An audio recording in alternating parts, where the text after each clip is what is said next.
Welcome to another little review. Today I'll be looking at It's the Great Pumpkin, Charlie Brown, a Peanuts Halloween special that first aired on October 27th, 1996. Yeah, we're going old school this time. In case I haven't brought it up before, I really like Peanuts. Like, so much so that I got a stack of Peanuts books over a foot high. And with a comic strip as old and popular as this one, you're bound to get some adaptations. Over the years, there's been plenty of animated Peanuts TV specials and movies, and since there's one set to be released in less than a week, I figured I'd make a video about one. And since it's also October, I figured that it was also time to make a Halloween video.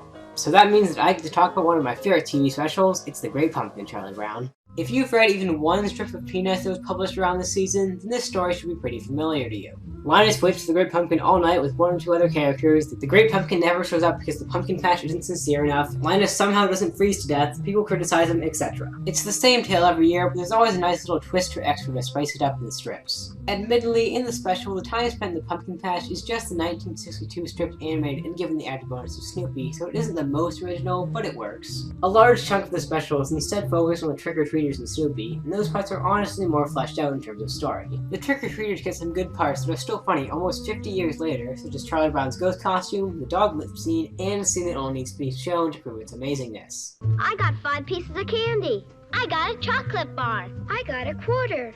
I got a rock. I mean, they could be chocolate rocks, or is that just the main thing? Anyway, while this is happening, Snoopy is off doing World War I flying ace things until the Red Baron shoots him down in the trippiest fashion possible. Snoopy is then left to wander the French countryside until he meets the rest of the gang at a Halloween party. It's a cute story that definitely seems like it came right out of the strip, especially given that some parts literally did. Now, despite being a very old cartoon, Great Pumpkin is animated rather nicely. The backgrounds are simple for the most part but look good, the characters move fluidly and have small movements when they're not speaking, and the lip-syncing matches what the characters are saying. It's not perfect, as there are a few blips here and there, but for the most part the special looks really good. But minus his eyes. Those things are kind of terrifying. If there is one thing that seems a bit off, it's the colors. They seem a bit dim, and given that the special does take place at night, I suppose darker shades are to be expected, except that the colors are dimmer when the characters are inside, in brightly lit rooms. Oh, and one more thing. That scene with Snoopy being shot down by the Red Baron, remember when I said it was incredibly trippy? Well, when I was watching the special this year, I realized something. This is what LSD must be like. Seriously, just about the entire color spectrum is covered in the scene, and well, it's weird. Great Pumpkin sounds very nice too. The child voice actors don't sound too squeaky for the characters, and they are realistic for the most part. Although sometimes lines can seem forced, so like the animation, it's not perfect. And oh boy, that music is definitely something. If you haven't listened to Lucy and Linus, then you're doing something wrong with your life. Seriously, that is one of my favorite songs in the history of anything. But Vince Guaraldi doesn't stop there, as there's a few other tunes created just for this special. Stuff like the Great Pumpkin Waltz, Graveyard, and Breathless are calm songs that build atmosphere at the times when they're played. The presentation is overall very pleasing, and even if this isn't the best looking or sounding Peanut special, it still holds up today. Okay, so, rating and recommendation.